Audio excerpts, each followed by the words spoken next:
بسم اللہ الرحمن الرحیم۔ السلام علیکم ورحمۃ اللہ۔ حکومت بننے کے بعد شہباز شریف کو جو بھی ٹاسک دیا گیا، شہباز شریف کو جو بھی ذمہ داری دی گئی، شہباز شریف اس میں پورا نہیں اتر سکا اور اس میں ناکامی کا سامنا کرنا پڑا، جس کی وجہ سے آج عوام ان کی ناکامی، ان کی نااہلی، ان کے نکمے پن کو، ان کے جاہلانہ اور بے وقوفوں کے فیصلے کو آج عوام بھگت رہی ہے، اور ملک کے اندر جو حالات بن چکے ہیں وہ سب کے سامنے ہے۔ معیشت کی بحالی کے حوالے سے اب ایک نیا پلان لانچ کیا گیا ہے، لیکن وہ بھی اس وقت میں جب حکومت اب صرف جمعہ 8 دن کی رہ گئی ہے، حکومت اب گھر جانے والی ہے، اب ان کو معیشت کی بحالی کا پلان یاد آ گیا ہے، لیکن جو انہوں نے تباہی اور بربادی پھیر دی ہے ملک کے اندر، جو تباہی اور بربادی ملک کے اندر جو انہوں نے بیڑا غرق کیا ہے، اس کے بعد معیشت کی بحالی تو اگلے 50 سال کے، اگلے 100 سال میں بھی یہ معیشت کی بحالی نہیں ہو سکتی۔ کوئی منہ اٹھا کے آپ کو پیسے نہیں دے گا، یہ دنیا کے اندر اسی طرح سے ہوتا ہے۔ کوئی ملک آپ کو منہ اٹھا کے جائیں گے اور آپ کو 25 ارب ڈالر یہاں سے، 25 ارب ڈالر یہاں سے، 25 ارب ڈالر یہاں سے، 25 ارب ڈالر یہاں سے، تو آپ نے گھر بیٹھے ہی 100 ارب ڈالر اکٹھا کر لیا۔ یہ دنیا میں اس طرح سے نہیں ہوتا کہ آپ گھر بیٹھے 25 حصے، 25 اس کے 25 عہدے کو پڑھو تو 25 عہدے کو لو پڑھو تو 25 عہدے کو لو پڑھو، تو آپ لوگوں نے گھر بیٹھے ہی جو ہے 100 ارب ڈالر اکٹھا کر کے اور معیشت بحال کر دی ہے۔ تو اگر خوابوں سے آپ نے، اگر اس طرح سے فرمائشوں سے اگر آپ نے اس طرح سے ملک چلانا ہے تو پھر آپ نے ملک چلا لیا۔ اب آپ نے اس معاملے کو سمجھنا ہے۔ دیکھیں یہ بڑا معاملہ اس ٹائم بڑا سنگین ہو گیا ہے، معاملات بڑے گمبھیر ہو گئے ہیں، حالات بالکل آؤٹ آف کنٹرول ہو گئے ہیں۔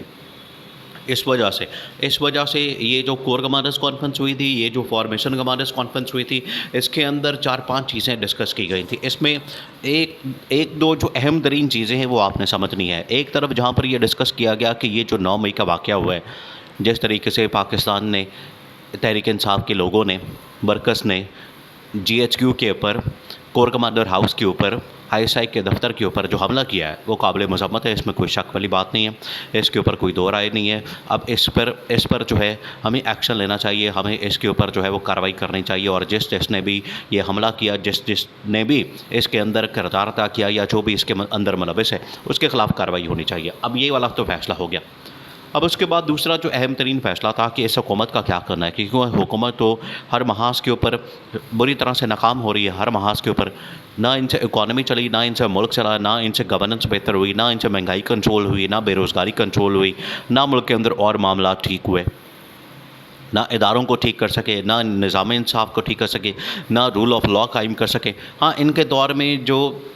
یہ جو چیزیں تھیں، یہ جو اصل کام کرنے والے تھے وہ تو نہیں کیے، لیکن انہوں نے اپنی لوٹ مار، اپنے حلوے مانڈے، اپنی کرپشن، اپنے ٹھیکے، اپنے کمیشنیں، اپنی کک بیکس، وہ سارا کچھ جاری رکھا۔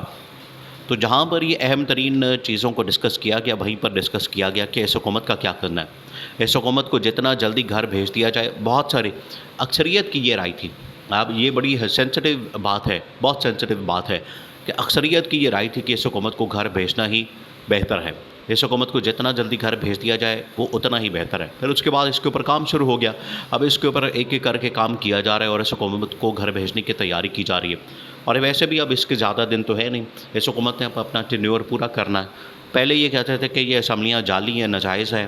ہم ان اسمبلیوں کو مانتے نہیں، یہ اسمبلیاں ان کے اندر ہم نے بیٹھنا نہیں، ہم تو الیکشن چاہتے ہیں۔ اب جس دن سے یہ خود بڑھ گئے اندر،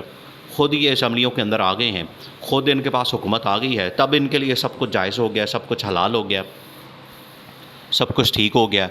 اب یہ اسمبلیاں بھی جائز ہو گئیں، اسمبلیاں بھی حلال ہو گئیں، حکومتیں بھی حلال ہو گئیں، سب کچھ آئین اور قانون کے مطابق ہو گیا۔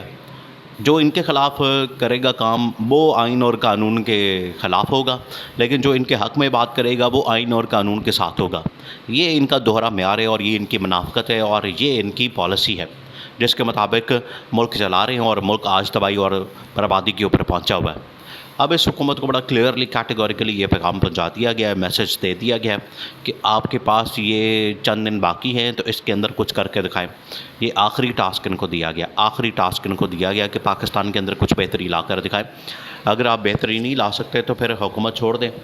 حکومت چھوڑ کے استعفیٰ دے کے اسمبلیاں ڈیزالو کر کے تو گھر چلے جائیں اور الیکشن کال کرتے ہیں۔ یہ اب اس حکومت کو پیغام دیا گیا، اور یہ ایک جانب سے نہیں، تمام پاکستان کی ٹاپ کی ملٹری کمانڈ کی جانب سے ان کو بتا دیا گیا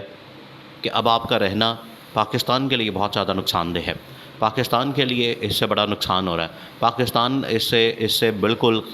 ڈیفالٹ پہ، زیرو پہ کھڑا ہو گیا۔ جس کی وجہ سے جتنا جلدی ہو سکے اس حکومت کو گھر بھیج کے ملک کے اندر انتخابات کروائے جائیں۔ اب آپ اس معاملے کو سمجھیں کہ کس طریقے سے اس حکومت نے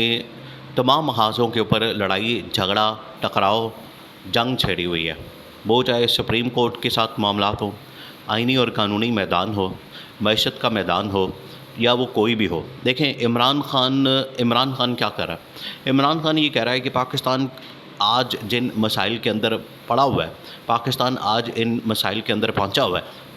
اس کی ذمہ داری اس حکومت کے اوپر عائد ہوتی ہے، اور اس حکومت سے حساب کتاب لینا چاہیے، اس حکومت سے انویسٹیگیشن اور اس حکومت سے اس کا احتساب ہونا چاہیے، ان سے پوچھ گچھ ہونی چاہیے، ان سے پتہ کرنا چاہیے کہ انہوں نے جو پچھلے 15 مہینے ہیں کیا کیا ہے۔ 15 مہینے پہلے یہ کس طریقے سے حکومت کے اندر آئے، اور 15 مہینے کے بعد آج انہوں نے ملک کو جس سٹیج پر جس لیول پہ پہنچا دیا ہے، اس کا ذمہ دار کون ہے یہ آپ پوچھیں۔ آپ خواجہ آصف، رانا ثناء اللہ، احسن اقبال، خرم دستگیر خان، مریم اورنگزیب اور شہباز شریف، آپ سب لوگوں کی باتیں سن لیں، صرف کہانیاں کراتے ہیں، صرف کہانیاں، اور ان کے پاس کوئی کام کی بات نہیں ہوتی، کوئی بے روزگاری کے اوپر، مہنگائی کے اوپر کوئی ان کے پاس پالیسی نہیں ہوتی، صرف آ کے کہانیاں کہ ہم نے عمران خان کا یہ کرنا ہے، عمران خان کا یہ کرنا ہے، عمران خان کا یہ کرنا ہے۔ اب خواجہ آصف اسمبلی کے اندر کھڑا ہو کے یہ کہہ رہا ہے کہ یہ جو chief justice Pakistan justice Umar Ata Bandial ہے، یہ کوئی لیگیسی نہیں چھوڑ کے جا رہا، یہ کوئی کام نہیں کر کے جا رہا، یہ جو تاریخ کے اندر اپنا نام بنا کے جا رہا ہے، اس کو ہمیشہ کے لیے ڈیلیٹ کر دیا جائے گا، اس کا نام ہی نہیں رہنا۔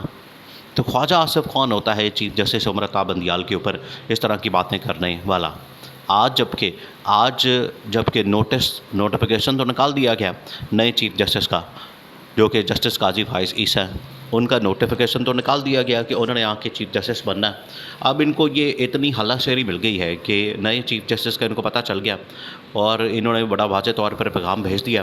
اب یہ موجودہ چیف جسٹس بندیال کے اوپر انہوں نے چڑھائی شروع کر دی ہے، اس کے اوپر چڑھنا شروع کر دیا، اس کے اوپر حملہ شروع کر دیا، اس کی ساکھ، اس کے امیج، سپریم کورٹ کے اوپر جو حملہ ہے، یہ کھلم کھلا سپریم کورٹ کی عدالت کی توہین ہے، جو کہ توہین عدالت کے زمرے میں آتا ہے۔ تو ان سب کو ڈنڈا اور رگڑا دینا چاہیے۔ اسی وجہ سے جو پاکستان کی ٹاپ ملٹری کمانڈ،